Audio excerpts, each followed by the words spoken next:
This channel does not promote any violent, harmful, or illegal activities. All content provided by this channel is meant for an educational purpose only. Top quality और consistent performance के लिए सिर्फ silver pump नाम याद रखना। বিধানসভা উপনির্বাচনের vote গণনা চলাকালীন সোমবার দুপুরে কালীগঞ্জ বিধানসভার মোলান্দি গ্রামে শুরু হয় এলোপাথারি বোমাবাজি। আর সেক্ষেত্রে এই গ্রামের যারা বাসিন্দারা তারা যেটা দাবি করছেন, মূলত তৃণমূল কংগ্রেস কর্মী সমর্থক বা তৃণমূল আশ্রিত যারা দুষ্কৃতীরা রয়েছেন তারা কিন্তু ঠিক এই রাস্তা ধরেই এই গ্রামে প্রবেশ করে এবং এই গ্রামে ঢোকার সময় দুপাশে যে সমস্ত বাড়িঘর রয়েছে সেই সমস্ত বাড়ি উদ্দেশ্য করে বা লক্ষ্য করে এলোপাথারি বোমা মারতে শুরু করে। গতকাল এলাকায় যখন এলোপাথারি বোমাবাজি হচ্ছিল, কারা করছিল? টিএমসিরা। তুমি তখন কোথায় ছিলে? আমি তখন ঘরে শুয়েছিলাম, দিয়ে বাড়ির মুখে এলাম, আমাকে দেখি শকেট আক্রমণ করে সেই ক্যাপ এসে আমার মাথায় ছুড়ে পড়েছে। তারপর আমি তখন পালিয়ে যাইতাম, আমার তাতে কিছুই নাই। মাথায় কি লেগেছে? হ্যাঁ, মাথায় লেগেছে। ডাক্তারকে দেখালাম, ডাক্তার বলছি প্রশাসনের কাছে যাও, প্রশাসন আপনি ব্যবস্থা করবে। তোমাকে লক্ষ্য করে কেন মারলো? আমরা বিরুদ্ধ পার্টি বলতে আমাদের এসে সুখ সুন্দর মেরেছে, আমরা সিপিএম পার্টি করি বলি। আচ্ছা, এসি মানে গতকাল এই ফল প্রকাশ ছিল? হ্যাঁ, কালকে তাইতে এসি 11 রাউন্ড গোনা হয়েছে, তখন এসে আক্রমণ করেছে। এসি মানে ওরা কি বোমা কাউকে দেখে দেখে মারছিল না? দেখি মাইক চলে এসে আক্রমণ করতে লেগে এসে 50-60টা বোমা পড়েছে। এসে আমার বাড়ি ঘরে বোমা পড়েছে, চিলগুড়ায় বোমা পড়েছে, ঘরে বোমা পড়েছে, বাড়িতে ঘরে সব জায়গায়। হ্যাঁ, আমার ঘরেও মেরেছে বোমা। আমার বাবার হাতে এখানে কাঁচ ঢুকি গেছে, সকেটের ক্যাপ এসি একবারে। তো গতকালের পর এই যে তোমাদের পাড়ারই এক ছোট্ট মেয়ে তামান্না, তার মৃত্যু হয়েছে এই বোমার আঘাতেই। হ্যাঁ, বোমার আঘাতে ওখানে একবারে এখানে বোম পড়েছে একবারে। তো তোমরা কি এখন ভয়ের মধ্যে আছো? আমরা খুব আতঙ্কে আছি, আমরা এই শাস্তি চাই, আমরা খুব আতঙ্কে আছি আমরা। মানে আবার কি মনে হচ্ছে আবার এই ধরনের ঘটনা ঘটতে পারে? হ্যাঁ, আবার হামলা হবে, তারা খুব আক্রমণ চালিয়েছে, হামলা করবে বলে আমাদের উপরে। এর আগে কি কখনো এই ধরনের ঘটনা ঘটেছে? হ্যাঁ, আগেও ঘটেছে আমাদের উপরে। এখনো আক্রমণ করেছিল, আমরা সব পেলিয়ে গেলাম বাড়ি ঘর ছেড়ে। মানে সেটার কারণ কি শুধু এই একটাই হ্যাঁ, রাজনৈতিক? এই রাজনৈতিক লিগ আমাদের উপরে আক্রমণ করেছে। মানে তোমরা বিরোধী পার্টি করো? হ্যাঁ, আমরা বিরুদ্ধে পার্টি করি বলে তাইতে। মানে ওরা একাধিকভাবে যখন বোমার মধ্যে চলে এসেছিলো আমাদের গিয়ে, তখন আমরা আতঙ্কভাবে পালাই। আতঙ্কভাবে পালানোর পথে ওরা মানে পেস্তে বোমা মধ্যে চলে আসে। বোমা ওখানে একটা বোমা পড়ে, ওখানে ব্লাস্টিং হয়ে ওখানে আগুন হয়। ওই আতঙ্ক দেখে আমরা দড়ি পালাই। তারপর ফের আবার ওখানে গিয়ে ফের একটা শাগিন গাছ আছে, ওই শাগিন গাছে ফের বোম মারে। ওখান থেকে গিয়ে ফের একটা মারে, আর একটা বাড়িতে বোম মারে। কি এলোপাথারি বোম মারতে? ওই এলোপাথারি বোমা মারছে, একাধিক বোমের ছব আছে, একাধিক মানে বোমা তাই গিয়েছে। এগুলো কি সব মানে ওরা প্রায় 10-15 জন এসেছিলো, এমনি রাস্তায় 10-15 জন এসেছিলো, আমাদের বাড়ির ছাদে 10-15 জন এসেছিলো, আর একজন অমনি 10-15 জন এসেছিলো। পুরো ঘিরাও করে একদম যে 5 টাকা শেষ করে দেবো বলে ওরা পুরো মারতে এসেছিলো। আমরা ভোটের আগেও আমরা আতঙ্কিত ছিলাম, এখনও আমরা আতঙ্কিত আছি। মানে আমাদেরকে হুমকি দেওয়া হয়েছে যে ভোটে জিতলি তোদেরকে আমরা দেখে নেবো। ভোটে নাই জিততি মানে আলিফ আহমেদ যখন 32,000 ভোটে এগিয়ে আছে, সেই উপলক্ষে ওরা শকেট বোমায় চার্জ করে লোকের বাড়িতে, সিপিএমদের বাড়ি কিন্তু বোমা চার্জ করে। আমরা আতঙ্কিত আছি, এখন ওরা আবার আমাদেরকে মারতে পারে, সেরকম আতঙ্কিত চাই আমরা। পুলিশ প্রশাসনে আমরা ভরসা রেখেছি। আমার যে ভাইয়ের মেয়েটা খুন হয়েছে ওনার হাতে, পুলিশ প্রশাসনের হাতে আমরা তুলে দিয়েছি। পুলিশ প্রশাসন কী রায় দেয় আমরা শুনবো। তারপর যদি পুলিশ প্রশাসনে আমাদের কালীগঞ্জ থানার পুলিশ প্রশাসন যদি কোনো ব্যবস্থা না করে, আমরা সিআইবি তদন্ত করবো, নাহলে আমরা কোর্টে যাবো, নাহলে আমরা কলকাতা হাইকোর্ট যাবো, নাহলে দিল্লি পার্লামেন্টে যাবো, নাহলে নরেন্দ্র মোদীর কাছে আমরা আবেদন পত্রের দাবি চাবো যে আমাদের এই যে তামান্না শেখ 4 ক্লাস 4-এ পড়ে 12 বছরের নাবালিকা শিশু মারা গেছে, নরেন্দ্র মোদীর কাছে বিচার চাই আমরা। এমনকি গ্রামের বাসিন্দারা যেটা দাবি করছেন, বেছে বেছে যে সমস্ত বিরোধী রাজনৈতিক দল বা বিশেষ করে সিপিএম কর্মী সমর্থকদের বাড়ি রয়েছে সেই সমস্ত বাড়িতেই বোমা মারা হয়।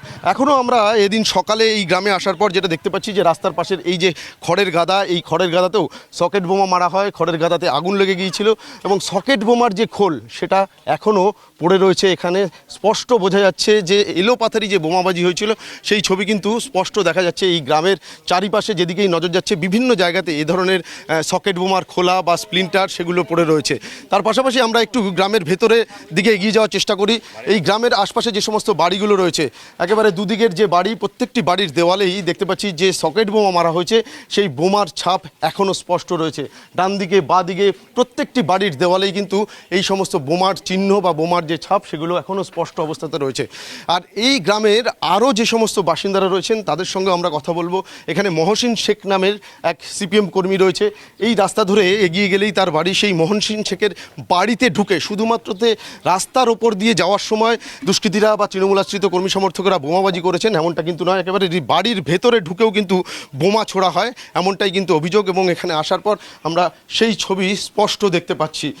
বাড়ির এই যে বারান্দা, এখানে রান্নার সমস্ত সামগ্রী রয়েছে, আর এই বারান্দা লক্ষ্য করেই দুষ্কৃতীরা বা তৃণমূল আশ্রিত কর্মী সমর্থকরা তারা বোমা ছোড়েন। বাড়ির যিনি মহসিন শেখ এখানে রয়েছেন, আপনার বাড়িতে গতকাল যখন বোমাবাজি হয় আপনি তখন কোথায় ছিলেন? আমি তখন পলাশেই ছিলাম, আমার একটা বৌমা খালাস হয়েছে ওখানটাই ছিল।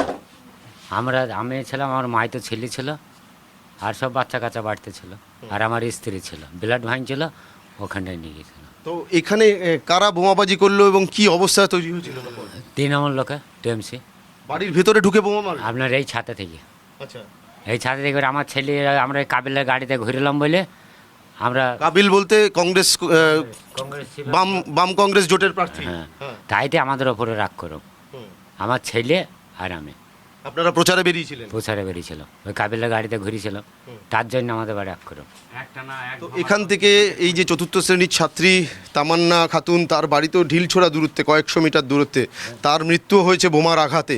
তো আপনাদের এই এলাকায় এলোপাথারি বোমাবাজি আপনার বাড়িতেও হয়েছে, তার পরবর্তীতে আপনারা এখন কি ভয়ের মধ্যে আছেন? হ্যাঁ, আতঙ্কায় আছি আমরা, কোন সময় যদি আবার চলে আসে আতঙ্কায় আছি। কী করবো, আমরা তো খেটে খাওয়ার মানুষ, আমরা যে ওই মারামারি করবো, আমরা পার্টি ভালোবাসি, সেই পার্টি করে, এদের সঙ্গে পার্টি করে নি বলে আমাদের দশাটা এরকম। অর্থাৎ বিরোধী রাজনৈতিক দলের কর্মী হওয়ার জন্য, প্রচারে যাওয়ার জন্যই বোমাবাজি? বোমাবাজি, তার জন্য আমরা ওই কাবিলের গাড়িতে ঘুরেছি। পুলিশে অভিযোগ জানিয়েছেন?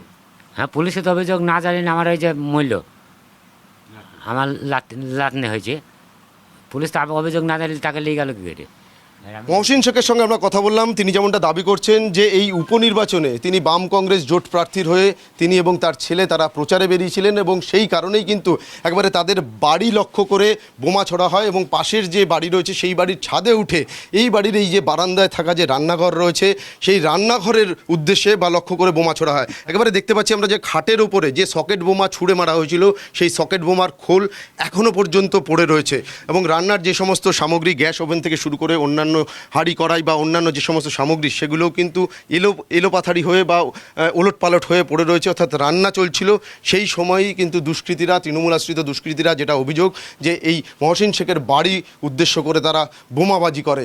যদিও মহসিন শেখ বা তার বাড়ির অন্যান্য যারা সদস্যরা, পুরুষ সদস্যরা সেই সময় বাড়িতে ছিলেন না, মহিলারা যারা ছিলেন এই বোমাবাজির পর তারা বাড়ি ছেড়ে অন্যত্র চলে যান। তবে সোমবারের এই যে ঘটনা, তারপর এই মালিন্দা গ্রামের যারা বাসিন্দারা রয়েছেন তারা কিন্তু রীতিমতো আতঙ্কের মধ্যে রয়েছেন। এমনকি তারা যেটা দাবি করছেন যে আবারও যে কোনো সময় এ ধরনের হামলার পুনরাবৃত্তি ঘটতে পারে। তারা চাইছেন পুলিশ প্রশাসন যাতে তৎপর হয়, যারা এই ঘটনার সঙ্গে যুক্ত রয়েছেন দোষীদের যাতে দৃষ্টান্তমূলক শাস্তির ব্যবস্থা করা হয়। ক্যামেরায় দীপঙ্কর জানার সঙ্গে সুপ্রিয় গুহ, TV9 বাংলা, কালীগঞ্জ।